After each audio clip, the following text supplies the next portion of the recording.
coming out here because last night I was in Scottsdale, Arizona. I did a Shabbaton there, and I was supposed to be taking a flight, the red eye, to Toronto right before I had to speak for my last talk, right before getting to the airport. I realized I did not have my passport.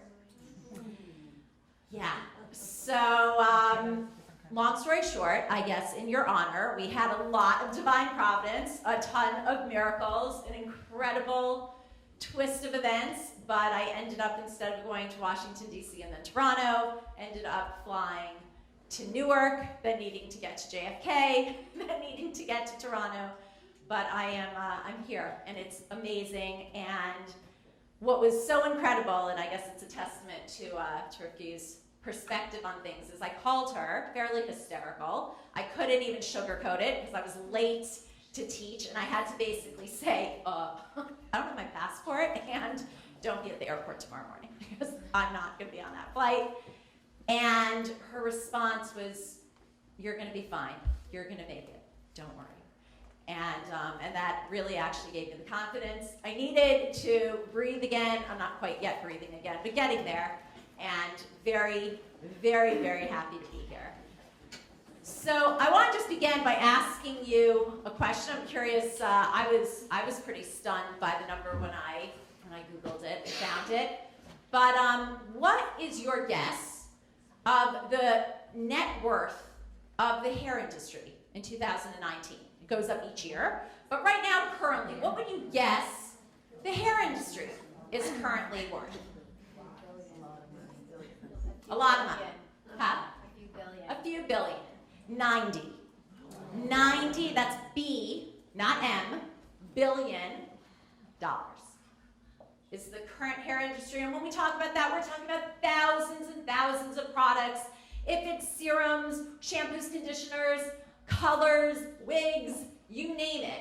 And ironically, we're all encouraged to love our hair and yet also to change it, right?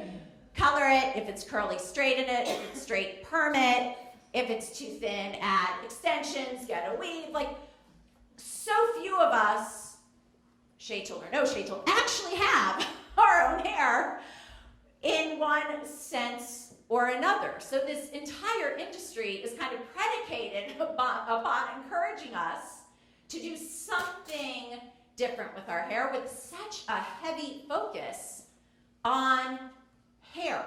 I Googled a few quotes that related to hair. I'll read you some of them. Life isn't perfect, but your hair can be. If you see someone crying, ask if it's because of their haircut. Invest in your hair. It's the crown you never take off. Remember that one. That's a good one. My mood depends on how good my hair looks. Good hair speaks louder than words. Life is too short to have boring hair. Your hair is 90% of your selfie. As Coco Chanel said, a woman who cuts her hair is about to change her life. And I'm going to riff off of that one and say a woman who covers her hair is about to change her life. So when we look actually at hair symbolism, there is extensive work that's been done by anthropologists and sociologists and historians and theologians and you name it. There's so much of a focus on the power of hair. In some cases, hair was considered something to do with magic, black magic, and negative. If you had somebody's hair, then they could be used in voodoo and in negative ways. In other cases, it was used as a form of healing. Hair was used for medicinal purposes. Going back, there's so much related to hair actually in African societies. The way hair was braided could tell somebody just by looking at it their social status, which tribe they belonged to, if the person was married or not married, what family they came came from, and actually the braiding of hair was used as a way to pass down history for storytelling. What they would do is all the elders would gather, and they would braid the hair, and these are extensive braids that take a long time to do. They would braid the hair of the younger generation while the teens would watch, and as this was being done, they would tell over the history and the culture, and they used it as a method of education. So the braiding became a whole method for passing down history and storytelling. So there's so much with hair. We also see it as a method for social change, right? When the hippie movement started, suddenly men had long hair, whereas traditionally it was always shorter, or women who traditionally had longer hair suddenly had shorter hair. There was that lovely phase we went through with the mullet, right? Business in front, party in the back. That was a lovely stage.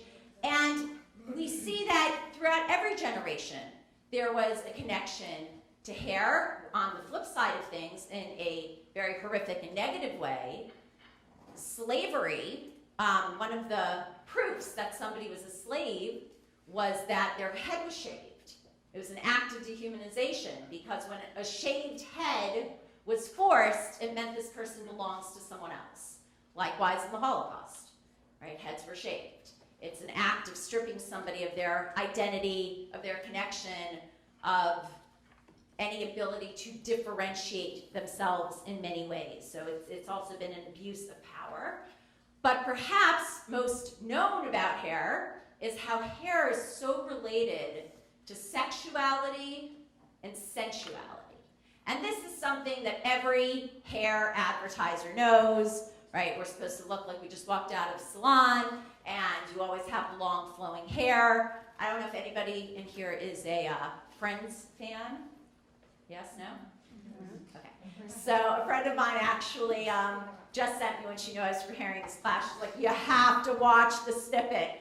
And she sends me this snippet, which just perfectly illustrated how mesmerizing hair is. It's even something we don't quite get, but it affects us. It's almost trance-like. So they had this, for those of you who are familiar with it, and who are not, you'll hopefully still get the point, but this cute little snippet where there was a guest star on it, Denise Richards, and she is in an interaction with a few of the other characters, and they ask if she's ready to go, and she goes, yeah, and then she pulls this clip out of her hair, right, and suddenly her hair comes flowing down, and, did you see it? And then the music starts, right, there's this like do-do-do-do-do, kind of music going, and it's in slow motion, and her hair is flowing, and she's putting her fingers through her hair, and everything's like going in slow motion, and everybody's like jaw is dropped, and just like in this trance, like. So then she goes to the next scene to stay with somebody else, because she's like, yeah, it was weird, like they were nice, but gosh, they would like constantly, they stare, I don't know, they have this weird like stare on their face. And then sure enough, it's her cousin. He's like, yeah, no problem, of course you can stay here. And she like flips her head, and again, the music starts. Right? And the hair's flowing, and everything's going on, and he's got the same look. And she's like, oh my gosh, that's the look. Right? You're doing a great impersonation.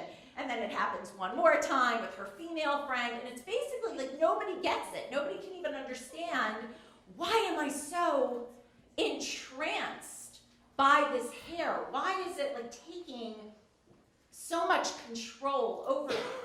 And we see with hair that it has this power to attract, and it's not just hair itself, but we put so much emphasis even into the style of hair, into the color of hair. And this is, by the way, historically, think blondes have more fun, right? In Victorian times, right, every blonde's gonna, in Victorian times, actually, blonde hair was a status of wealth, whereas brown hair was always intelligence and sophistication and maturity, and, the redheads, fiery and passionate, and so much emphasis on color and style and what that would actually tell you about a person.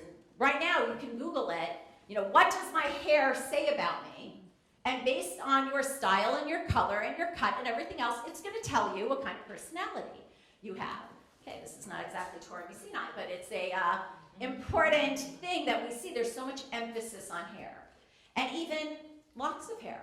How many of you probably in your baby books have locks of hair or took locks of your baby's hair and held on to it? Because hair is actually, it's one of the only parts of our body that does not decompose. So the hair lasts forever. So it represents eternal life. It represents immortality. By the way, anybody who has heard that our hair continues to grow after we're dead, it's not true. That it does not. But our hair itself won't decompose. So people hold on to it because it connects them to that person.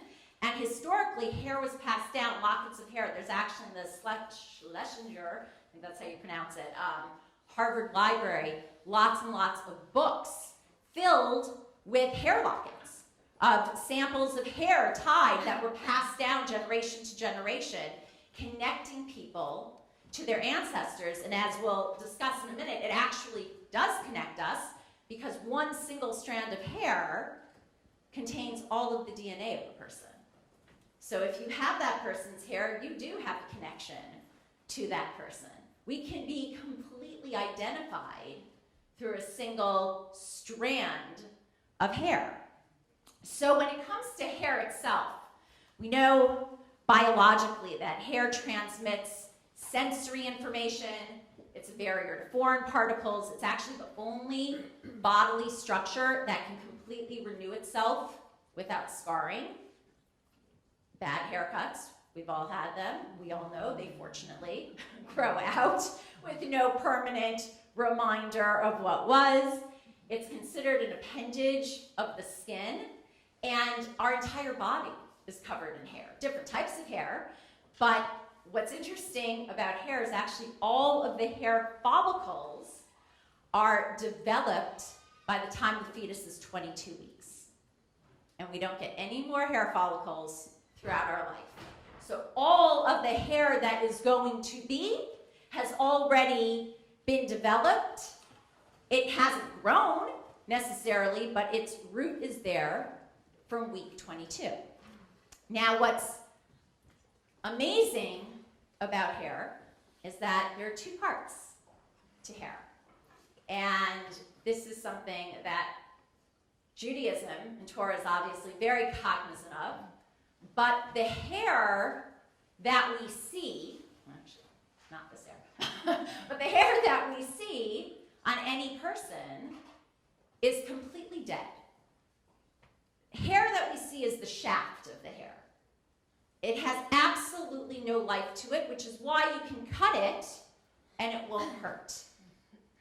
Where life comes from, where the growth comes from, where the vitality comes from, is the follicle. And that is invisible to the eye. We can't see it. The part that's attached on the innermost realm, internally, we don't see, but that's the live hair. The part we see is the dead hair, which is why if you pull your hair, it hurts because it's connected closer to its source. If you cut your hair, it doesn't hurt. So you have this really amazing balance between what life is and what death is, what we see, what we perceive, where its source comes from. And that's really true for anything living. We don't see the source, we see the outgrowth of the source.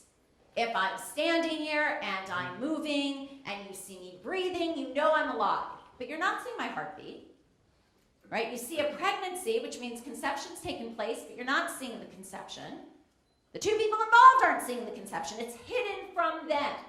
Where life and growth actually comes from, its source is completely hidden from us, which is why there's a very beautiful statement in the Talmud that says, a blessing rests only on something hidden from the eye.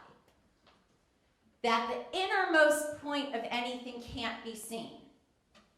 even if we think we're seeing it, we're not seeing its essence. We're not seeing its innermost place. And we have another statement from Job, that says, "Basa'ari achaza Elokah," from my flesh I envision God. And yet the word for flesh, mi basa'ari, has the same root as sar, as hair. So it's really another level of understanding is from within my hair, I envision God. I connect to God. Now we know that we are not just souls, but we're clearly souls and bodies. So every part of our body has another aspect of connecting and reaching out and having a way of interacting with the world around us. So if we talk about always the heart is the seat of emotions, or our legs that propel us forward. So the head is the locus of thought and knowledge and cognition. So when we talk about our hair, it's what emanates from the head. It's what's sprouting out from our source of knowledge, from our source of thoughts, which again are so innermost and hidden that nobody can actually access them. So it's only through these hairs that come from it that we have any access whatsoever to those hairs. And in Jewish mysticism, hair in general is referred to as a mushal. It says that hair is a metaphor, that we can't access what is completely inaccessible to others, those innermost thoughts and feelings on the deepest level. So we need a metaphor. It needs to be dressed up in something. And so our thoughts are dressed up in our hair, which is actually why the word mushal are the same letters as Selma, which is like a dress, that our thoughts are enclosed in our hair. Now, from a scientific point of view, which sits and corresponds beautifully with the Kabbalistic point of view, hair is considered a hollow portal. It's a portal that transmits, it transmits energy, it transmits light, it transmits everything, and it's considered an actual portal. And in Hebrew, the word se'ar, which is hair, is the same word as shar, which is a gate or a gateway. And the Arizal says that there are multitudes of universes that depend on the hairs of this universe, and that through our hairs, we can actually connect as an entire universe. Not just in this world, in all the different universes, in all the different worlds, that it has this ability, it's this portal, it's this gateway to completely connect. And it says also that our hair is this hollow channel filled with this divine light, and that wherever we have hair, energy flows out to the entire body, which is actually why we see that all of our organs that produce, that reach out, have hair associated with them. There's hair in the ears, there's hair above the mouth, right? We have the hairs with our sexual organs, and it's actually why it says that men have more hair than women, because everything about the male is external, the commandments, sexual organs, versus the woman, which is more internal, and so there is less hair on the body, or less visual hair on the body of the woman.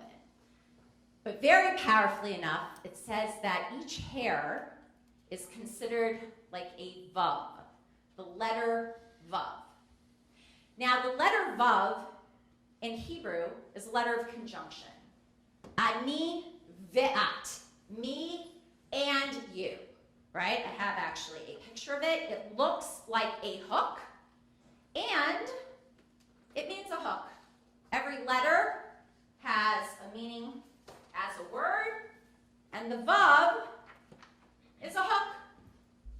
That's how you would say it in Hebrew. It happens to be the 6th letter in the Hebrew alphabet. And if we just describe it before we break it down by gender, it's a human being standing upright. It's the idea, the 6 days of the week, the human being standing upright. And when we break it down between masculine and feminine, the vav then becomes the male. Now, what's really powerful about this? So we're talking about all of the hairs are these vavs, are these conduits, are these gateways, are these portals that are going to transmit information and light and knowledge. They're going to communicate, they're going to impact. They also transform. The vav grammatically can change future to past and past to future. Right? So we see constantly in the Torah, Vayomer, and he said. Right? It should be future tense, but now it's past tense. It's a completely transformative potential. But so if the vav then is the male, the next letter, our the seventh day of creation, Shabbos, is our female. And it says about the feminine, Eishes Chayil Ateres Baila, that the woman of valor is the crown of her husband. We already mentioned the crown of the head, and that it takes the vav and it crowns it. What do we see very beautifully? That marriage is taking this masculine and feminine energy and bringing it together. And this is unbelievably relevant because hair covering is only a requirement of the married woman. So something shifts, something transforms, something completely is different upon marriage that didn't require this prior. So in an Ashkenazic wedding ceremony, it's not done in Sephardi ceremonies, but the point still remains, we see this complete shift. And by the way, when I generalize and I say so men are like lines and women are like circles, it's obviously a generalization, but it's the feminine quality which is represented by the circle, the masculine quality by the line, and of course we flip-flop constantly, as we'll see. There's a cute story of a husband and wife who just finished dinner and they're sitting at the table and they're discussing their day, and suddenly she goes, you know what, I am exhausted. I'm gonna go to sleep, I'm just wiped. So she gets up and she clears the plates, and she takes the stuff out of the dishwasher, and she puts in a new load, and she signs the kids' notes for school, and she makes their lunches, and she switches the washer to the dryer, and she picks up the toy. You see where I'm going? Right. She kicks out their clothes. She does everything. She goes to sleep. Her husband finishes the paper, stretches, yawns. Gosh, you know, I am wiped. I think I'm going to go to sleep. And he does. Line, circle, right? In the circle, everything is equidistant from its center. Everything's connected. It seems like we're all over the place, but we're all, thank you so much, we're all connected. Right next to my other one, which I'm not going to get to probably. Thank you. I'm going to need that. So we have this line in the circle, and of course we flip-flop. You can be sure if you are having surgery, God forbid, your surgeon, man or woman, better be aligned, right? That is not the time for multitasking. That is not the time to be all over the place. Straight line. Each one has its power, but it says that the feminine's strength is the circle, and the masculine strength is the line. So how do we see this then? Beautifully illustrated under the chuppah, under the wedding canopy. So the groom walks and he stands under the chuppah. He's a line. He's the vav. That is his strength. The bride comes, and what does she do? She circles him. How many times? Zion times. Then she stands by his side. They are now a vav and Zion next to one another, which is the chet. The eighth letter, one out of the natural order, going from natural into supernatural, from the finite into infinitude, is the chet. It's the eighth. Right?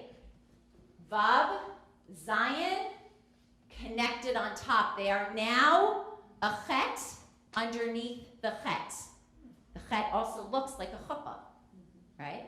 So they are standing, creating a chuppah a chet, the partners of three, bride, groom, and God, underneath the chuppah, which is representing the exact same thing. What happens next is the actual marriage itself, the betrothal, which is literally like plugging the electricity into the socket. He is now the circle. What does he do? He takes the circle, the ring. So now he's working with his weakness. How does she receive it? Line. He's circle, she's line. It goes on like this. Marriage has taken place. It is actually the inverse of sexual relations, because that is the beginning of their life as a married couple. Then the marriage contract is read, and it's handed to her. And traditionally, it's read on the paper, and then it's rolled and given to her like this. The ksuba, marriage contract, similar to a Torah scroll, is both a line and a circle, right, which are connected one to the other. So when it comes then to hair, if all of the hairs are above, the head is the circle from which the lines come out, and everything shifts and everything changes with marriage. That intensity has now taken all of those thoughts and all of that knowledge and all of that communication and all these ideas and has charged it with an intensity of masculine and feminine energy that is so powerful that it also needs containment, which is why another meaning of the word se'ar is shi'ur, which is a measurement that should be measured.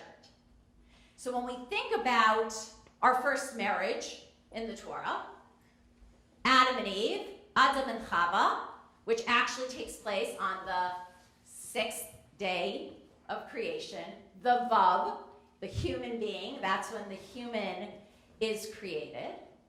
And it says that we learn from Adam and Chava that marriage shifts everything, where communication, which is what the hairs do, and knowledge take on an intensity of sexuality and sensuality that did not exist, and we're talking really on a much more spiritual level even than prior, before that marriage took place.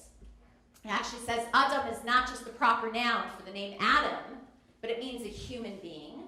And Chava, Eve, is from the word chavaya, which means experience. It's the marriage of human experience.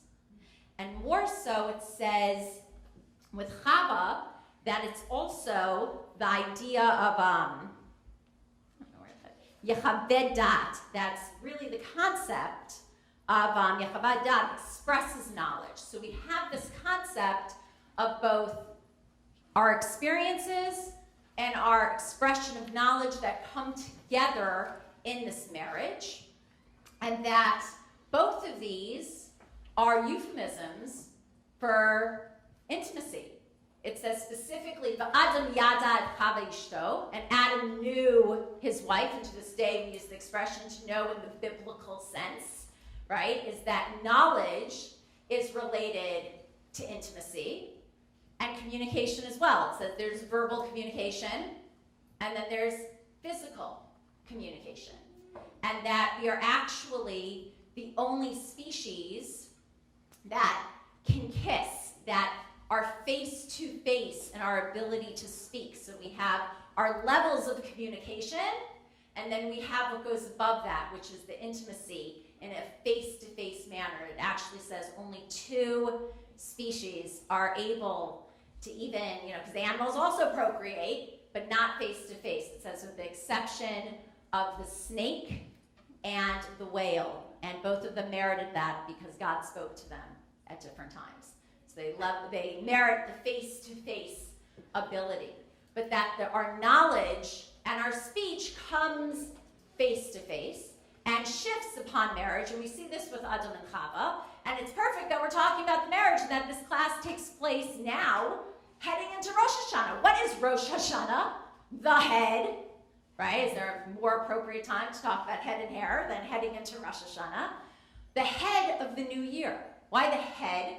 Because Shana is also the root of shame, to shift or to change. If you want a new year, you need to have a shift in consciousness. You have to have the ability to think differently. You have to have the ability to change how you think about everything and how you view everything. And we can even take it a step further now that we're talking about hair, that this is the most appropriate time to also be thinking and shifting our perspective on what our hair is and the power of our hair and how we relate to our hair.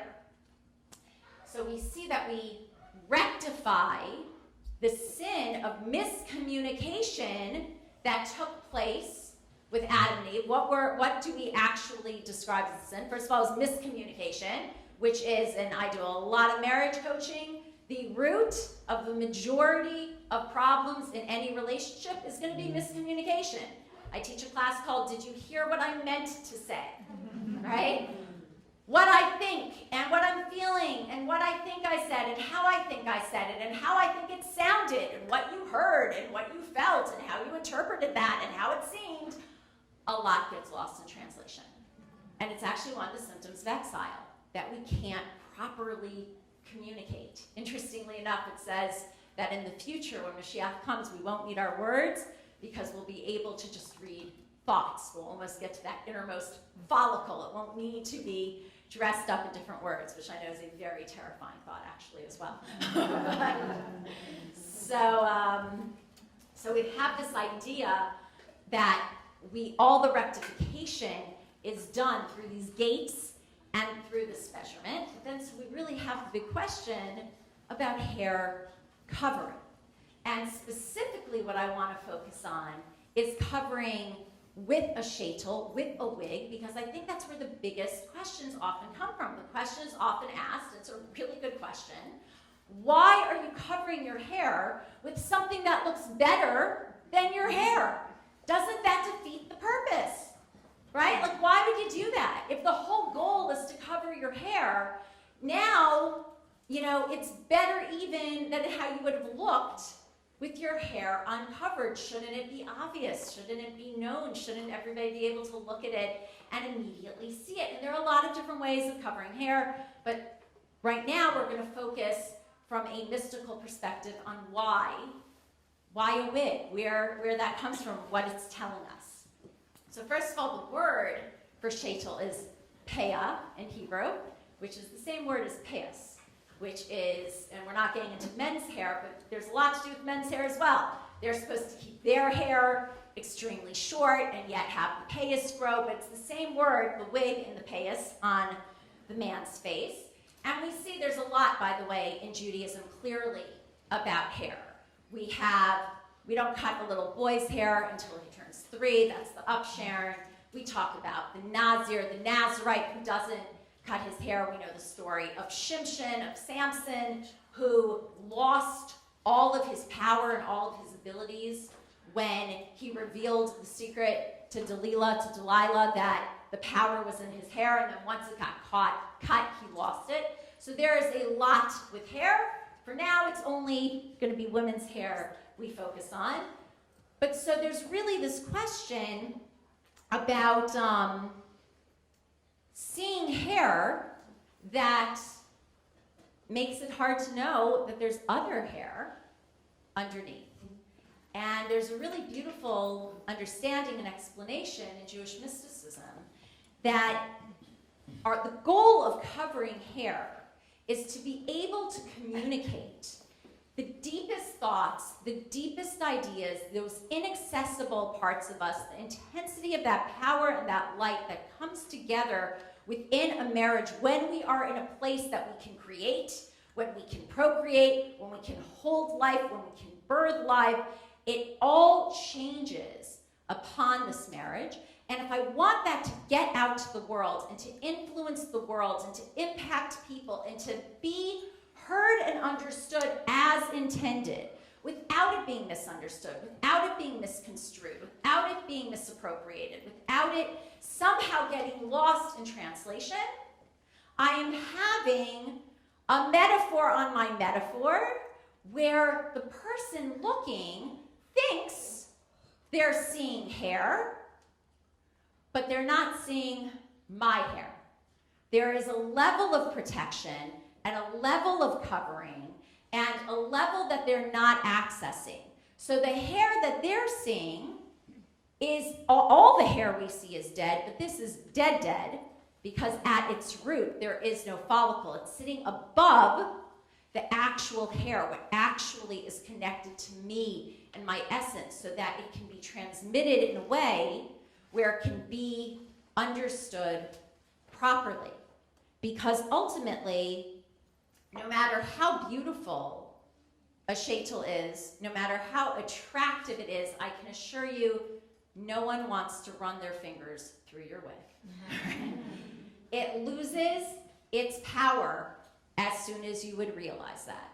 Even if it's so gorgeous, the second you say, oh, it's a wig, oh, gross. Right?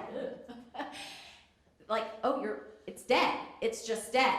It takes away all of that power as soon as that's revealed, but ultimately it doesn't need to be revealed because no one needs to know that your hair is covered. Hair covering is not for others to know. It's not no one. Let me rephrase that. 3 partners need to know that hair is covered. The wife, the husband, and God. No one else. No one else.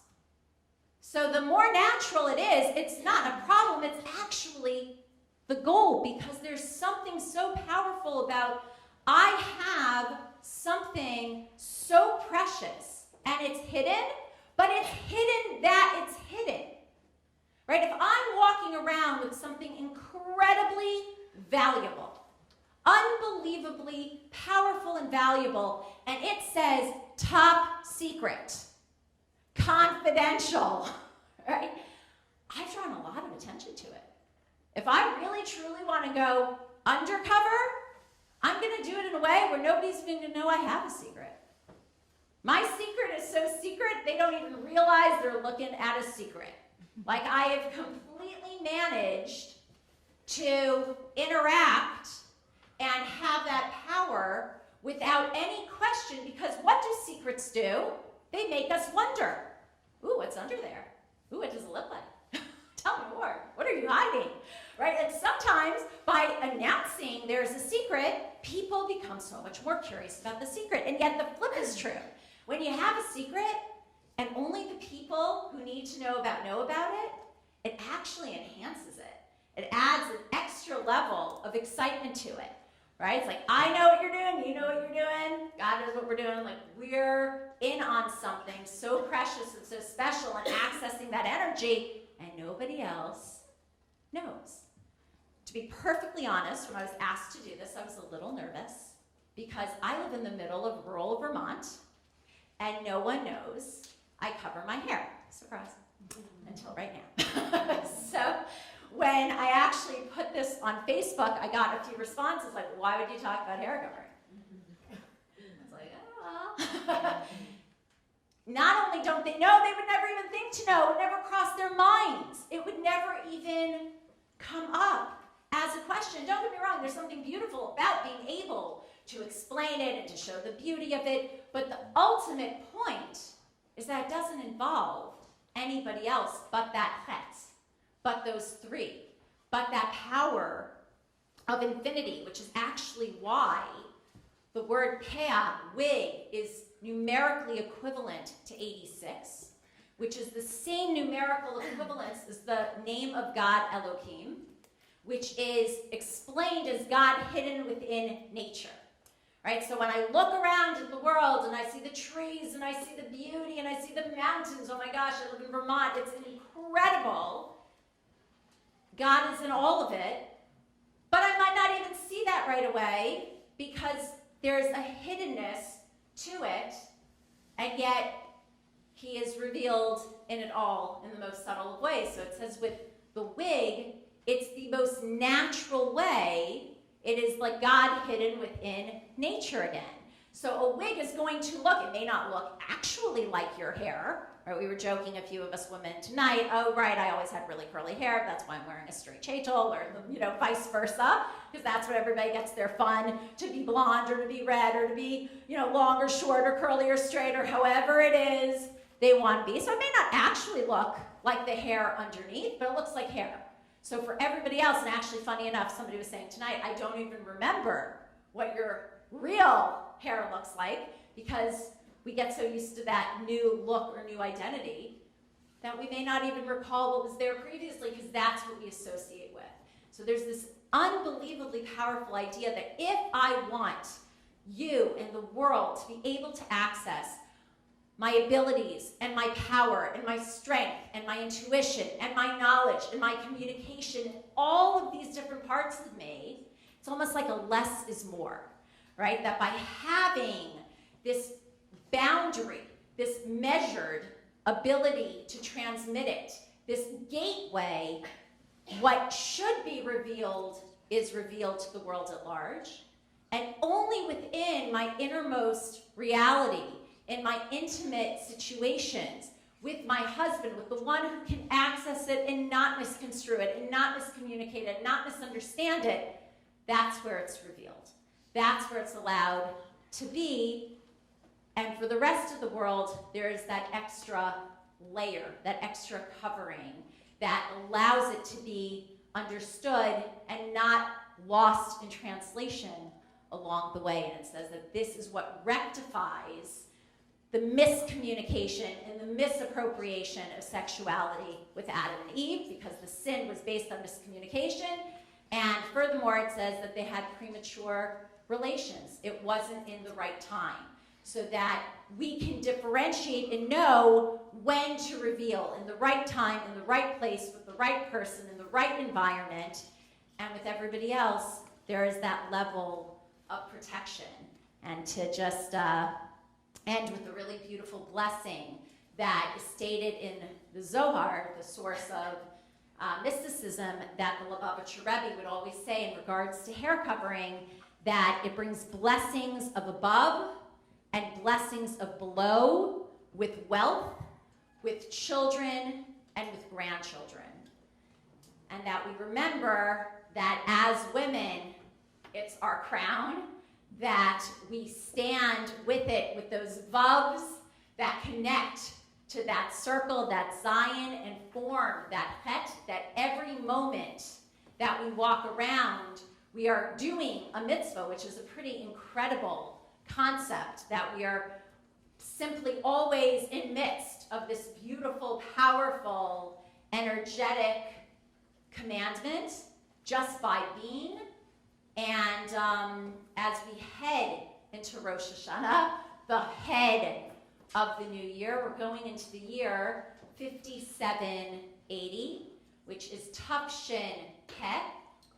And it also always reads the year as a statement, Tehi Shana, it should be a year of, and the Peh is the mouth of communication, but it's actually also an illusion. It's also the letter that starts with Pe'ah, the wig. But hidden within the Peh is the bait of understanding, of knowledge. So it should truly, truly be a year where we have no limitations on our ability to share our knowledge, to share our thoughts, to share those innermost feelings, to connect to others, to communicate in a healthy, positive way to others, where what we say is what's heard and understood.